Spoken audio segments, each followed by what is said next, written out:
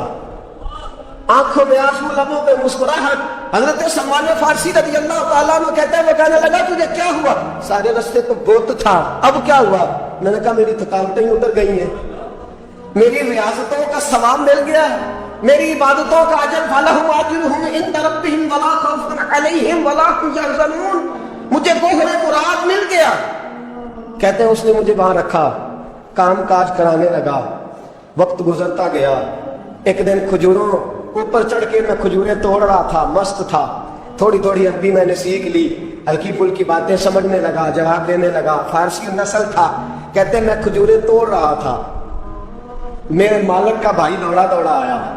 توجہ ہے آپ کی؟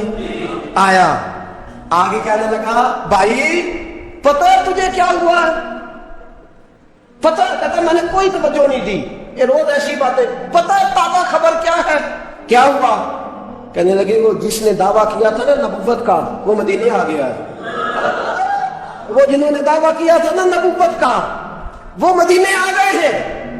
حضرت سلمان فارسی کہتے ہیں جب کھجورے میں توڑ رہا تھا وہ میرے ہاتھ سے گر گئے.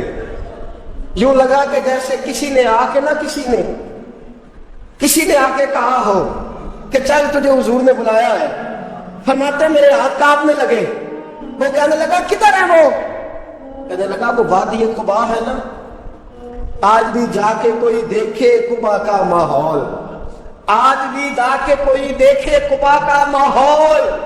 طلع البدر علینا کی صدا آتی ہے، طلع البدر علینا کی صدا، کہ ہم ہیں بچیاں نجار کے. وہ ننھی بچیاں جو بیٹھ کر وہاں دف بجاتی تھی، رسول پاک کی جانب اشارے کر کے گاتی تھی کہ ہم ہیں بچیاں نجار کے عالی گھرانے کی، خوشی ہے آمنہ کے لال کے تشریف لانے.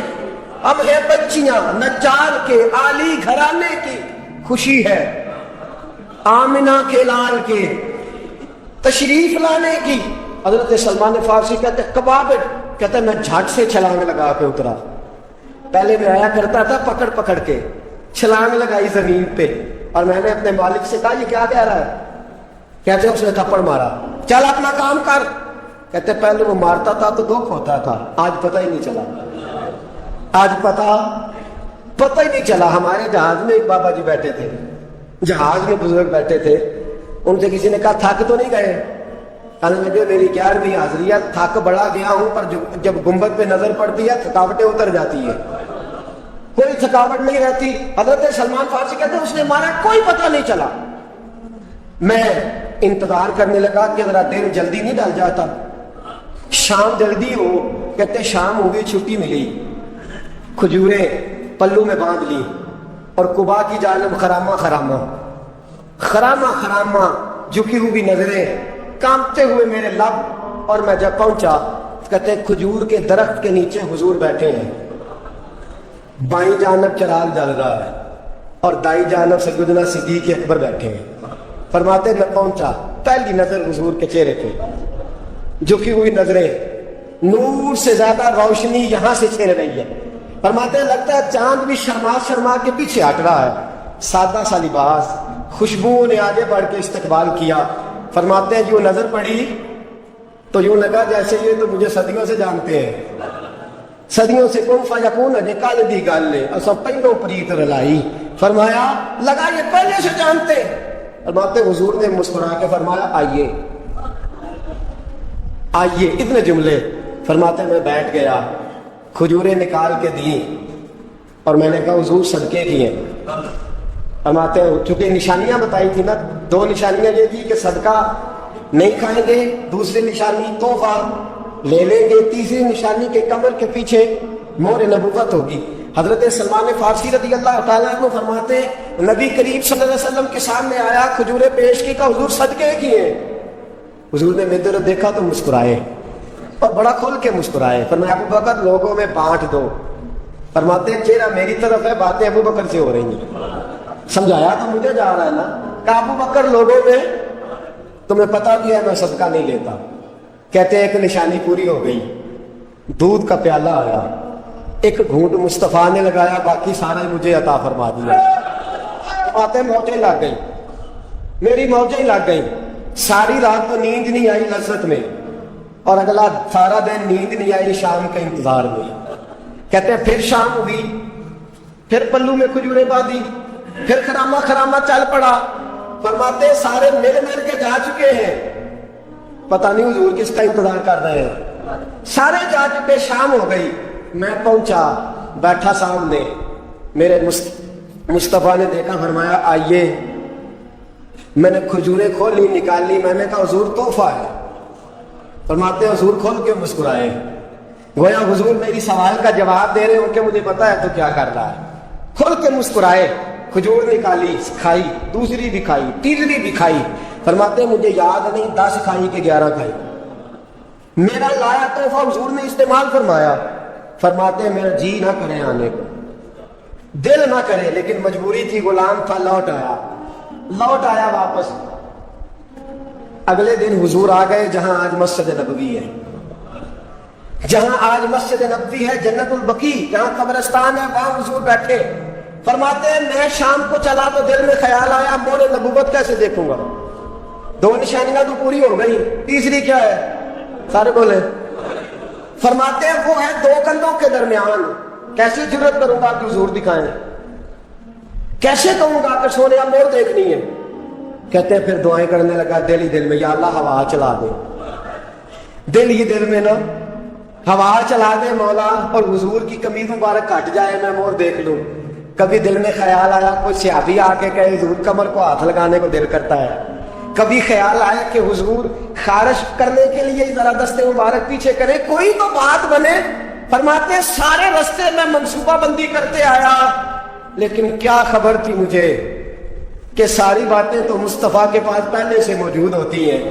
فرماتے ہیں میں گیا، توجہ ہے ساتھیوں، کہتے میں گیا حضور کے سامنے بیٹھنے لگا، حضور نے فرمایا سلمان پیچھے آ، یہ تیری جگہ نہیں، تو پیچھے آ۔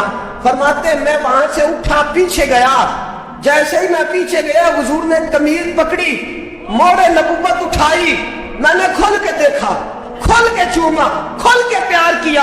پھر حضور نے بازو تھاما، فرمایا بس بھی کر، بس بھی کر۔ فرمایا نبی کریم کے قدموں میں سر رکھا اور میں پھوٹ پھوٹ کے رویا۔ میں نے کہا سونیا میری حیات کا افسانہ پوچھنے والوں، کہیں کہیں سے یہ قصہ پڑھا نہ جائے گا۔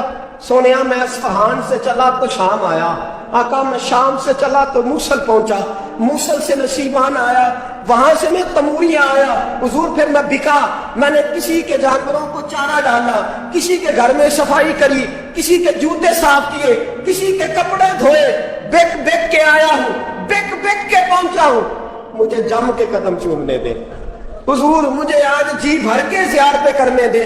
فرماتے حضور نے اٹھایا، اور جب میرے رسول نے میرا ماتھا چوما، حضور نے جب میری پیشانی پہ بوسہ دیا، تو فرماتے ہیں پھر میں نے پڑھا کلمہ لا الہ الا اللہ محمد رسول اللہ صلی اللہ۔ فرماتے ہیں پھر میں جانوں اور حضور۔ لوگوں کی چیخیں نکل گئی، لوگ رو پڑے۔ ایک بزرگ اٹھے، کہنے لگے عمر جب سے سلمان آیا ہے یتیم بچیوں نے کہنا شروع کر دیا ہے کوئی ہمیں یتیم نہ کہے، جب سے سلمان آیا ہے بھوکوں نے کہنا شروع کر دیا ہے کوئی ہمیں بھوکا نہ کہے، جب سے سلمان آیا ہے بے آسرا لوگوں نے کہنا شروع کر دیا ہے اب ہمارے پاس بہت بڑا آسرا ہے، جب سے سلمان آیا ہے بے گھروں کو گھر مل گئے ہیں۔ کہا وہ لاچار بیمار جن کے قریب کوئی نہیں جاتا تھا سلمان انہیں پاس بٹھا لیتا ہے، خدا را ہمارا گورنر نہ بدلیے گا۔ حضرت سلمان فارسی کھڑے ہو گئے، کہنے لگے میں بوڑھا ہو گیا ہوں، اب میرے اندر طاقتیں نہیں رہی، خدا را کبھی ایسا ہوا ہے کوئی حکمران جائے تو لوگ روئے، رو رو کے لوگوں نے کہا خدا را ہمارا گورنر نہ بدلا جائے۔ حضرت عثمان نے کہا مجھے معاف کر دو، میں ایسے آدمی کا نام پیش کرتا ہوں جو مجھ سے بھی بہتر ہے۔ کون؟ کہا میں حضرت سعد بن ابی وقاص کا نام گورنر کے لیے پیش کرتا ہوں۔ حضرت اب وہ لوگ پتہ کیا کہنے لگے مدائن کے؟ کہنے لگے جی بالکل ٹھیک ہے، ہمیں وہ گورنر منظور ہے، پر ہماری ایک شرط ہے، ہم ان کی گورنری تب قبول کریں گے جب آپ مستقل رہائش مدائن میں رکھیں گے، ہم آپ کو یہاں رہنے نہیں دیں گے، آپ کو وہیں رہنا پڑے گا۔ اتنی محبتیں، اتنا پیار۔ حضرت سلمان نے کہا نہیں، میں تو آخری وقت مصطفیٰ کے مدینے میں گزاروں گا، میں تو حضور کے شہر مقدس میں اپنا وقت گزاروں گا، میں نہیں جاؤں گا۔ وہ لوگ اتنا روئے کہ حضرت فاروق اعظم بھی رو پڑے۔ فرمایا اے سلمان آپ واپس چلے جائیں، ان لوگوں کا خلوص آپ کی محبت سے بہت زیادہ ہے، آپ جائیے۔ حضرت سلمان فارسی مدائن آ گئے، جناب سعد بن ابی وقاص رضی اللہ تعالیٰ عنہ گورنر بن گئے۔ 3 لوگوں کے ساتھ ہمیشہ تھا، حضرت ابو درداء تو وصال کر گئے، 3 لوگوں سے یارانہ رہا، ایک حضرت عبداللہ بن سلام سے، ایک حضرت سعد بن ابی وقاص سے کیونکہ وہ پاس تھے، اور تیسرا اکثر ٹائم نکال کے مدینے جاتے تھے۔ کس لیے آئے ہو؟ کہا ایک تو روضہ رسول کی زیارت کرنے آیا ہوں، اور دوسرا میں امام حسن سے ملنے آیا ہوں۔ ساری زندگی نبی پاک کے نواسوں کے پاس آتے، بات کوئی نہ کرتے، ذکر کوئی نہ کرتے، حضور کے شہزادوں کے پاس آتے، امام حسن سے ہاتھ ملاتے، امام حسن کا چہرہ دیکھتے رہتے، آنسو بہاتے رہتے، کتنی دیر کھڑے رہتے، امام حسن کی زیارت کرتے، واپس چلے جاتے۔ جب بوڑھے ہو گئے، زیادہ کمزوری آئی، تو حضرت سعد بن نبی وقاص کو پیغام دیا، کہا کسی طریقے مدینے پیغام بھیجیے اور امام حسن سے کہیے میں آپ کے نانا کا نوکر ہوں، طاقت نہیں رہی اب چل کے مدینے آ سکوں، عمر مجھے پابند کر گئے تھے کہ میں نے، حضرت عثمان کا دور آ گیا کہ میں نے اب مدائن میں وقت گزارنا ہے، اگر ہو سکے تو آخری بار ایک بار مجھے آ کے مل تو جائیں۔ امام حسن آتے ہیں تو مجھے لگتا ہے جلوہ مصطفیٰ کی زیارت ہو گئی ہے۔ حضرت سعد بن ابی وقاص نے پیغام بھیجا، امام حسن وہاں سے چلے مدائن آئے۔ جیسے ہی امام حسن دروازے سے داخل ہوئے، بوڑھے حضرت سلمان فارسی، بوڑھے، نکاحت اتنی ہے کہ اٹھا نہیں جاتا، امام حسن آئے تو حضرت سلمان فارسی نے رونا شروع کر دیا، تڑپنا شروع کر دیا، اٹھنا چاہا تو بستر پہ گر گئے۔ امام حسن قریب آئے، چارپائی پہ بیٹھے تو حضرت سیدنا سلمان فارسی رضی اللہ تعالیٰ عنہ کہنے لگے حضور میں بڑا پریشان ہوں، میرے لیے دعا کرے۔ امام حسن کہنے لگے میں جوان ہوں، آپ بوڑھے ہیں، دعا آپ کو کرنی چاہیے۔ کہا نہیں، آپ سے دعا اس لیے کر رہا ہوں کہ آپ کے نانا سے جو وعدے کیے تھے میں پورے نہیں کر سکا، آپ دعا کریں کہ میں حضور کی بارگاہ میں جاؤں تو مجھے شرمندگی نہ اٹھانی پڑے۔ حضرت سلمان فارسی رضی اللہ تعالیٰ عنہ سے امام حسن کہنے لگے وعدہ کیا کیا تھا، کیا نہیں پورا کر سکے؟ عرض کی حضور نبی کریم نے فرمایا تھا اتنا مال پاس رکھنا جتنا مسافر کے پاس ہوتا ہے، یہ حضور نے مجھ سے کہا تھا، میں وعدہ پورا نہیں کر سکا، دیکھیے میرے گھر میں کتنا مال ہے، کتنا سرمایہ ہے۔ امام حسن کہتے ہیں میں نے مال دیکھا تو 1 مٹکا پانی پینے کا، 2 پیالے پانی پینے کے، 1 مشکیزہ، 1 چٹائی وہ بھی ٹوٹی ہوئی۔ فرماتے ہیں میں نے کل مال کا حساب لگایا تو میں نے کہا حضور یہ تو 15 دینار سے زیادہ نہیں بنے گا، رو کیوں رہے ہیں؟ کہنے لگے امام حسن سے عجیب جملے ہیں، عجیب جملے ہیں۔ کہنے لگے طبقات ابن سعد میں، کہنے لگے اچھا اگر قیامت کے دن رسول پاک نے میری سرزنش فرمائی اور اگر نبی پاک صلی اللہ علیہ وسلم ناراض ہوئے تو اے سیدہ فاطمہ کے شہزادے آپ سفارش تو کریں گے نا میری، آپ میری سفارش تو کریں گے حضور کی بارگاہ میں؟ حضرت سعد بن نبی وقاص بھی آئے، رونا شروع ہو گئے، کہا ہاں مجھے امید ہے کہ آپ کی سرزنش نہیں ہوگی، آپ کو بغیر حساب کتاب جنت ملے گی۔ حضرت سلمان فارسی رضی اللہ تعالیٰ عنہ نے وصیت فرمائی، توجہ ہے آپ کی؟ لوگ کہتے ہیں تم نے آج یہ عشق کے ترانے ڈھونڈ لیے ہیں، پتہ نہیں کہاں سے لے آئے ہو۔ وصیت فرمائی امام حسن کو، کہنے لگے حضور میں پرانا نوکر ہوں، پرانا نوکر ہوں، اور میں نے اپنی نوکری کرنے کی کوشش کی ہے، اب میں بچوں گا نہیں، اگر میں مر جاؤں تو میری خواہش ہے کہ سیدہ فاطمہ کا بیٹا میرا جنازہ پڑھا ہے، آج نہیں، یہ آج نہیں، بعد مرم دے مکھڑا میرا ہو جاوے جے تازہ، سمجھ لینا محبوب میرے نے آن پڑھیا جنازہ۔ امام حسن نے جنازہ پڑھایا، اور حضرت سعد بن ابی وقاص رضی اللہ تعالیٰ عنہ ان کے قریب گئے، کہنے لگے جاتے جاتے کوئی نصیحت ہی کر جائے، تو فرمایا 3 چیزوں کا خیال رکھنا، ایک روایت میں 4 ہے، 3 کا خیال رکھنا، یا تو جہاد کے رستے میں انتقال کر جانا، یا جہاد کے رستے میں انتقال کر جانا، یا حج اور عمرے کے رستے میں مر جانا، یہ نہ ہو سکے تو قرآن سیکھتے سکھاتے دنیا سے رخصت ہو جانا۔ فرمایا یہاں جہاد کے رستے میں جانا، حضرت سلمان فارسی وصیت کر رہے ہیں، یہ وصیت یاد رکھیے گا، یا جہاد کے رستے میں انتقال کرنا، یا حج اور عمرے کے رستے میں، یہ نہ ہو سکے تو قرآن سیکھتے سکھاتے جانا، امید ہے اللہ بے حساب و کتاب جنت عطا فرما دے گا۔ یہ وصیت فرمائی۔ جناب سلمان فارسی رضی اللہ تعالیٰ عنہ وصال کر گئے، عجیب سناٹا ہے، مدینے سے نور کی جماعت آ رہی ہے جنازہ پڑھنے، نور کی جماعت آ رہی ہے، نور کی۔